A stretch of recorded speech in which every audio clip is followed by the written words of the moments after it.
Okay, GHQers. Today I want to talk a little bit about some positional and strategic GHQ.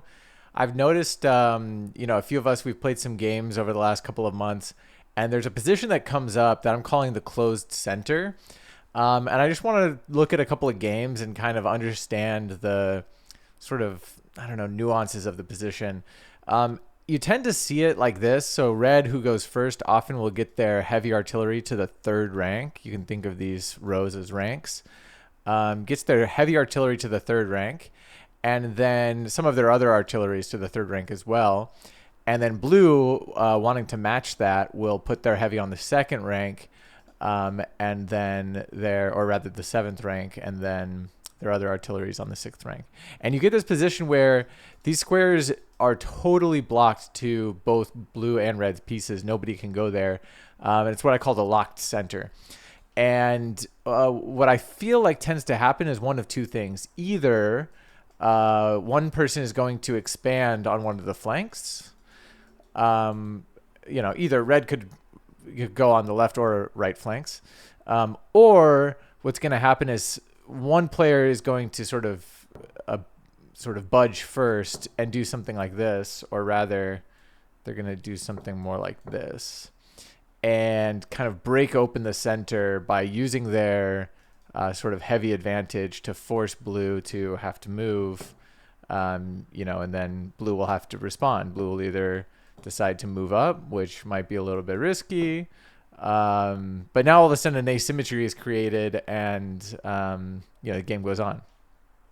Okay, so I've got a few different games lined up. One between me and Tyburn Johnny and Billy P, and me and Billy P. So I just want to look at these positions a little bit, kind of understand them, and see how this like locked center ends up being resolved.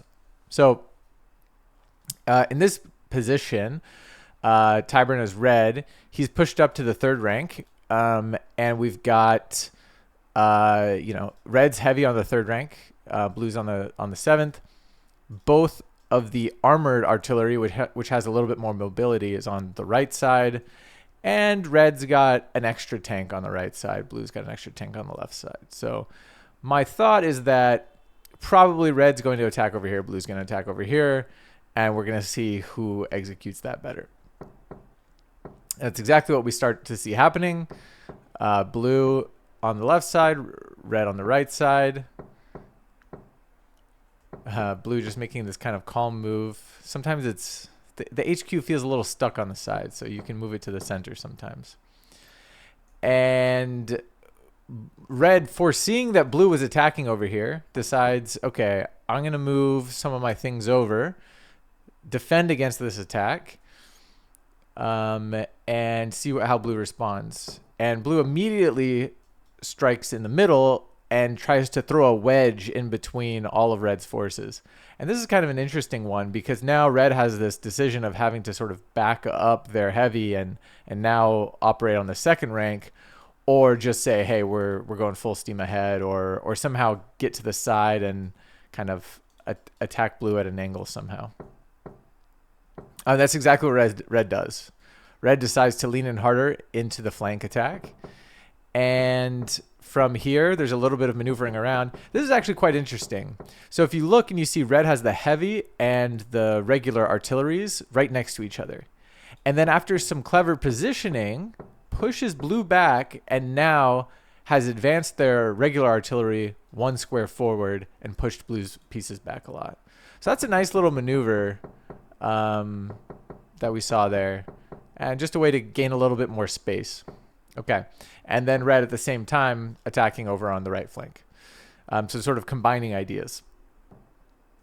And blue responds by, I think, I was a little bit worried and said, I just want to block off this attack here. And interesting moment here, whether to bring the regular artillery in front or behind. Because you can bring it behind to defend this weak square, so the paratrooper can't pop in. Or you can come forward. This is a little more aggressive, takes up more space, but also a little more risky. This can get potentially knocked out of there. And then just moving it into the center. So red backs up, the tanks, but moves the infantry forward. Counterattacks. Blue making some counterattacks, and we see this kind of repositioning. And it looks for a second like we're blocked again. The center is locked, but actually there is some asymmetry here. You know, we've got this open file here. Red actually looks like they've got a pretty strong attack on the right side with these two tanks that are pretty uncontested, and that's exactly what he does. He just pushes in. And now this 3 infantry on the side are looking a little bit awkward, and we're gonna see how the team progresses here. People just red and blue both just spending the last move saying, I think we're gonna need more infantry for these attacks. And blue strikes. It doesn't look like there is an attack mounting here, but blue sees that they have a bit of an advantage over on the left side, pushes up. Red comes in to defend, doesn't realize this square is a little bit weak. There actually isn't an artillery there anymore. Blunders the heavy. But red finding this nice sort of sneak attack and picks up quite a lot in return. And we end up with this position where, okay, red gets their paratrooper back. Red's got 3 artillery versus 4. But red has the paratrooper, which you can think of kind of as valuable as a heavy. And the game goes on from here. Blue's going to have to back up. Doesn't really have much of an attack on the left side anymore. Red actually seems pretty strong over here. Can maybe combine ideas. And the game goes on from here. But really, I think it's interesting just to look at how this sort of unfolded. We had a locked position. Blue struck on the left side. Red parried. And then we had this kind of, I don't even know, repositioning to the point where red maybe was just a little bit weaker on the left side than they realized, and blue is able to break through on the left side. And ultimately it's hard to say what who made the right call here.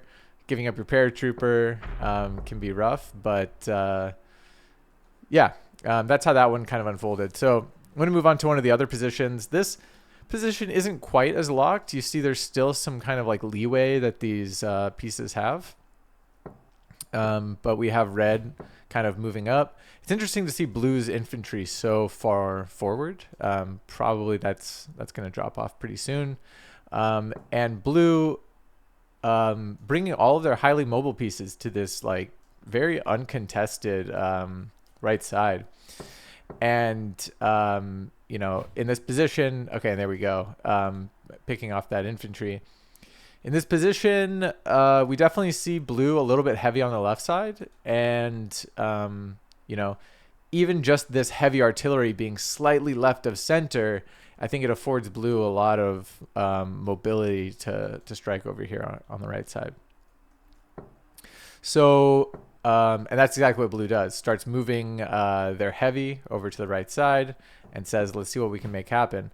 Again, this is so interesting to see. As soon as a heavy moves off of the line where it was, you often see the other opponent's heavy push in.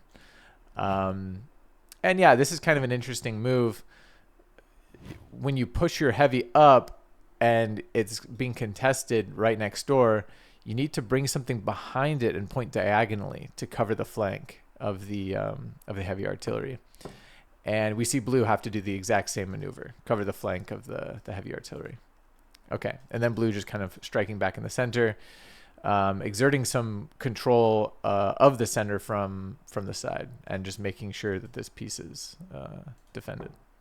So then red has to back up a little bit, and actually it looks pretty nice for blue. Blue's able to get onto the 6th rank here against the 3rd rank, and there's not really like an equalization of tension on the same file, but they are kind of both exerting pressure over the center sort of equally. And then blue decides, okay, let's attack here. I think this is a little suspicious. I would be worried about this for sure. Um, but red doesn't want to give up the paratrooper, so uh, we have this. We have blue, making moves on the right side, and so red's gonna strike on the other side. Um, and this is a nice thing. I think we saw Tyburn do this in the last game, switching positions using your heavy to sort of push around your opponent, win some tempo. And now, I mean, this looks pretty strong. It's going to be tough for red to, maybe he's got some kind of windshield wiper tactics, but okay. And blue, yeah, exactly. Doing some diagonals, forcing red to have to kind of commit, either come forward or don't. I don't know if I like this. Again, blue seems to not be worried about the paratrooper, but let's see what happens here. Getting pretty aggressive. Yeah, when you get a triple stack like this, you become susceptible to these sorts of moves, winning a lot of time. But blue just popping in and saying, "Let's see what you do." And red gives up the infantry, doesn't realize that was the sole defender, and blue all of a sudden has a pretty strong attack. Points the tanks. Probably gonna lose the paratrooper. I wonder if that could have been avoided. Really, yeah, wanted to prevent red from getting the tank there. Maybe this could have prevented that, or even this. But anyway, blue drops the infantry but picks up the paratrooper, and red just misses. Having 3 artillery out that are undefended, loses the heavy. And we have a couple trades happen. Red able to exfiltrate the paratrooper. And what we have here is, it looks like blue's going to have an attack, but ends up having to back up. And so we end up in this position where, okay, we're back to the center. We've got 4 artillery versus 4, but red still has a paratrooper. But the situation's changed because blue doesn't have a heavy artillery anymore. And so even though blue's able to sort of manufacture quite a nice 3 stack on bombarded squares, eventually red is just going to find a way to break through and use that extra artillery advantage to eventually just overpower blue. And so this was an interesting game, I think, because we were blocked in the center. Blue struck on the right side. I think actually had the right idea. Just a little bit overzealous with the paratrooper, or just didn't quite defend it the right way. And that's how sort of that attack ended up unfolding. Okay, last game, me and Billy P. This is super, super, super locked. At the time, I had seen Billy P do this once or twice in a game where he just kind of gets this really strong 4 stack shield wall. But I didn't realize just how strong it was. And so even though I'm red and I should have the extra tempo, my heavy was on the 2nd rank instead of the 3rd rank. And so, but I think the asymmetry here is that we've got tanks on opposite sides. And so I think we're going to see blue attack there and red attack here. Okay. So that's exactly what we see. And this is, maybe something in favor of not having a piece on the 4th rank, because it becomes susceptible to just kind of being attacked like this. And, now you're forced to move, and you never really want your opponent forcing you to make moves. But okay, so red pushing in with the extra infantry on the right side. Blue kind of just locking things up, and red pushing up. And I don't think that red exactly thinks oh, I'm going to win some infantry here. But what red is saying is I'm creating a threat and you're going to have to respond to it. You're moving your pieces out of the center. And now you're sort of giving up your central control in order to deal with this attack, right?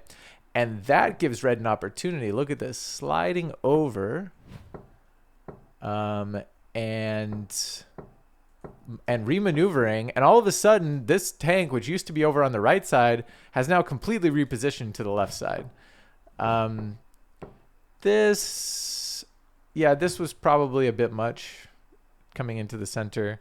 You just lose that right away. Probably should have just played back. It just kind of feels bad to do a retreating move like that sometime. And red has to pick up an infantry, or has to lose an infantry, but gets one back. This is a kind of nice way to win an infantry if you can sort of put it right up against your artillery. And so red loses that.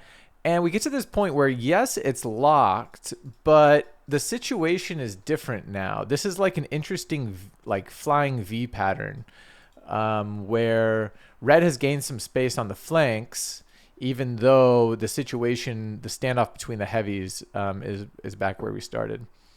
Okay.